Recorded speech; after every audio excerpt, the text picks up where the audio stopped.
Olá, tudo bem? Nós estamos hoje aqui para falar um pouquinho mais da Palavra de Deus. Sabe por que nós estamos em meio à natureza? Porque a própria Bíblia nos diz o seguinte, em Romanos capítulo 1, versículo 20. Porque os atributos invisíveis de Deus, assim como o seu eterno poder, como também a sua própria divindade, claramente se reconhecem desde o princípio do mundo, sendo percebidos por meio das coisas que foram criadas. Tais homens são, por isso, indesculpáveis. A beleza desse local em que nós estamos é um local em que está sendo preservado pela humanidade, aonde poucos homens chegaram, em um lugar pouco tocado. Mas, infelizmente, a terra tem sofrido com o que os homens têm feito por causa do dinheiro. Nós estamos aqui ainda num lugar que dá para perceber a grandeza de Deus. E é por isso que nós vamos começar falando de uma grande guerra que nós estamos vivendo nesse mundo. Essa guerra não é uma guerra fácil de ser vencida, mas a melhor maneira de vencê-la é nós ficarmos por dentro, conhecendo quais são as armas do inimigo contra nós. Se você conhece quais são as armas que ele tem, ficará mais fácil de você lutar contra ele. E agora nós vamos falar um pouquinho de como é a característica desse inimigo. Eu queria que você abrisse sua Bíblia no livro de Efésios, capítulo 6, versículo 12. Olha só o que a palavra de Deus nos diz. Porque a nossa luta não é contra o sangue e nem contra a carne, e sim contra os principados e potestades, contra os dominadores deste mundo tenebroso, contra as forças espirituais do mal nas regiões celestes. A sua luta, meu amigo, nessa terra, não é para ser lutada com um revólver, com uma espada na mão, ou quem sabe com uma metralhadora, não. A sua luta é para ser lutada contra um inimigo invisível. Um inimigo que vem contra você com hostes de maldade. Um inimigo que vem e tenta te destruir a todo momento. E para isso, você tem que estar preparado para vencê-lo. Você tem que conhecer um pouco mais quais são as características desse inimigo para tentar te destruir. E assim, através disso, desse conhecimento, ficará mais fácil de você vencê-lo. Olha só o que a palavra de Deus nos diz em 1 Pedro, capítulo 5, versículo 8. A palavra de Deus nos diz aqui o seguinte, 1 Pedro, capítulo 5, versículo 8. Sede sóbrios e vigilantes, o diabo, o vosso adversário, anda em derredor como um leão que ruge procurando alguém para devorar. O inimigo, ele vai tentar te devorar, ele vai tentar te destruir. As armas dele, escritas lá em João capítulo 10, versículo 10, diz que ele vem para te roubar, te matar e te destruir. Sabe, esse é o prazer do inimigo contra você, sabe por quê? Porque o mundo foi sequestrado e você é filho do inimigo dele. E ele vai querer te sequestrar também. Se você perceber aqui, ele vem como um leão. Você já parou para pensar como é que um pastor de ovelhas cuida da ovelha? A ovelha fica dentro de um aprisco, como se fosse um curral. E se essas ovelhas saem do curral, fica mais fácil do leão devorar. Deus não quer que você se afaste dele para que o inimigo tome posse da sua vida. Deus quer que você permaneça ao lado dele, para que você possa vencer o arqui-inimigo nosso que é Satanás.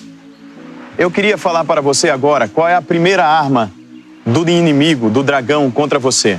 A palavra de Deus nos diz em 2 Coríntios, capítulo 11, versículo 3 aqui o seguinte: mas receio que, assim como a serpente enganou a Eva com a sua astúcia, assim também seja corrompida a vossa mente e se aparte da simplicidade e da pureza devida a Cristo.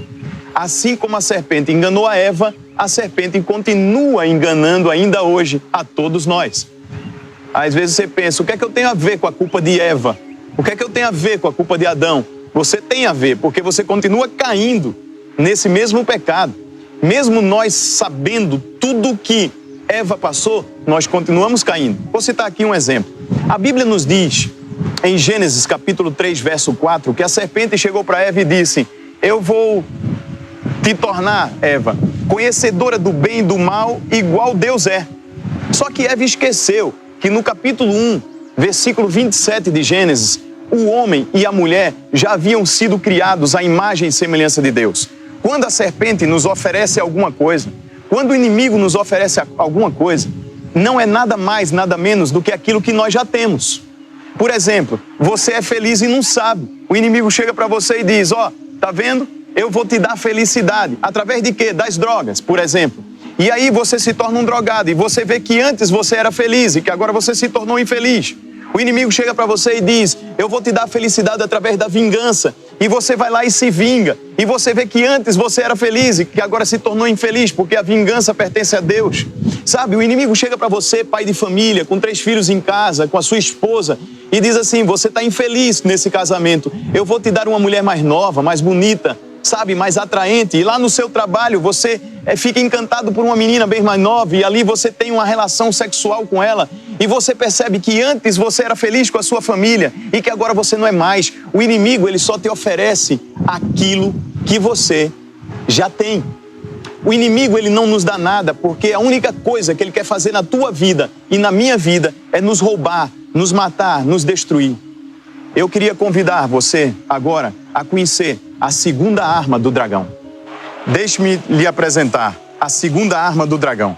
A palavra do Senhor nos diz em Gênesis capítulo 3, versículo 13, o seguinte: disse o Senhor Deus à mulher: que é isso que fizeste? Respondeu a mulher: a serpente me enganou e eu comi. Sabe, a segunda arma do dragão é o engano. Ele é astuto e ele é enganoso. Ele tenta te enganar. A todo momento ele tenta te oferecer um mundo visível, enquanto em contrapartida Deus te oferece um mundo invisível. Satanás te oferece um mundo visível no que você pode ver, as coisas que a carne pode ver. Mas Deus te oferece um mundo invisível no qual você poderá ver com os olhos da fé. O inimigo, ele não é fácil. Além da segunda arma, ele tem uma terceira arma. E se você abrir a sua Bíblia no livro de João, capítulo 8, versículo 44, a terceira arma do dragão está aqui escrito na palavra de Deus o seguinte: olha só, vós sois do diabo, que é o vosso pai, e quereis satisfazer-lhes os desejos. Ele foi homicida desde o princípio e jamais se firmou na verdade, porque nele não há verdade. Quando ele profere mentira, fala do que lhe é próprio, porque é mentiroso e pai da mentira. Me desculpe, mas você é mentiroso? É por isso que alguns dizem, né? Se você é mentiroso, você é filho do diabo, porque o pai da mentira é o diabo. A terceira arma do dragão seria a mentira. Ele tenta te enganar, ele é astuto, ele mente para você e oferece para você algo muito especial. E você pensa: pronto, agora eu tirei na loteria. E quando ele te dá tudo, você pensa que tem tudo, aí ele vem e te passa a perna, ele te derruba, ele te destrói, ele te mata, porque esse é o objetivo dele. Ele só quer te matar, te roubar, te destruir. Mas Deus quer que você tenha vida e vida em abundância. No mesmo texto lá de João, citado anteriormente, capítulo 10, versículo 9 e versículo 11, a palavra do Senhor diz que Jesus é o bom pastor e ele dá a vida pelas ovelhas. Eu queria te apresentar agora a quarta arma do diabo.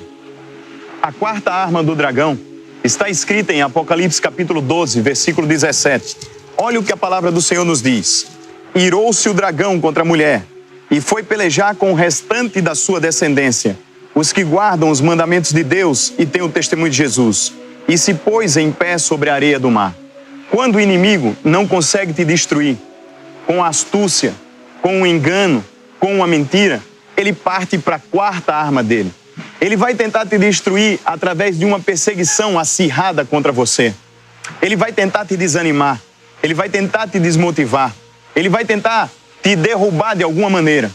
Mas para isso se manifestou o Filho de Deus, para destruir as obras do diabo. Está em 1 João capítulo 3, versículo 8. Se agarre a Jesus Cristo, não temas, não tenha medo do que virá. Não tenha medo das armas do inimigo que agora você conhece. Lute contra ele com o maior amigo que você tem, que é Cristo Jesus.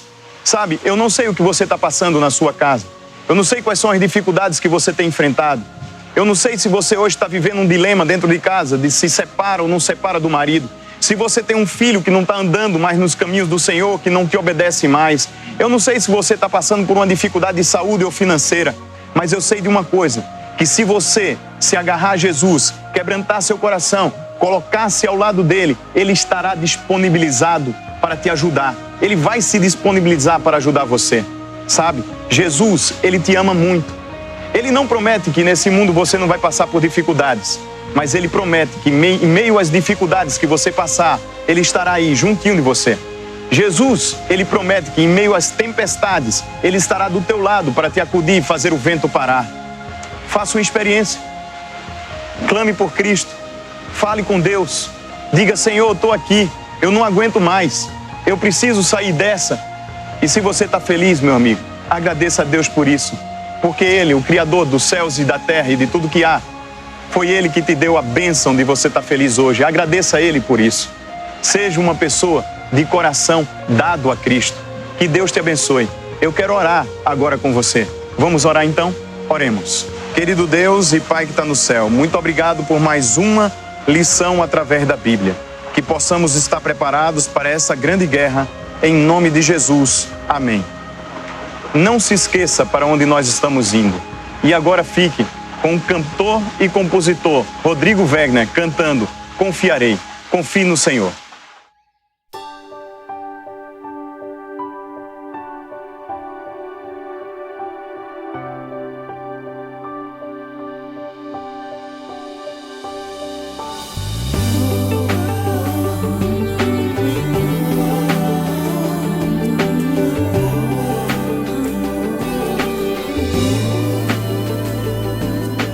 Nada vai abalar a minha fé, Senhor.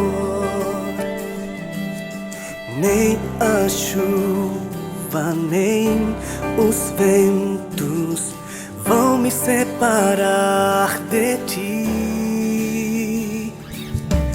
Ainda que ande em vales de sombras, não temerei mal algum, porque tu estás comigo, companheiro e amigo, não me deixarás.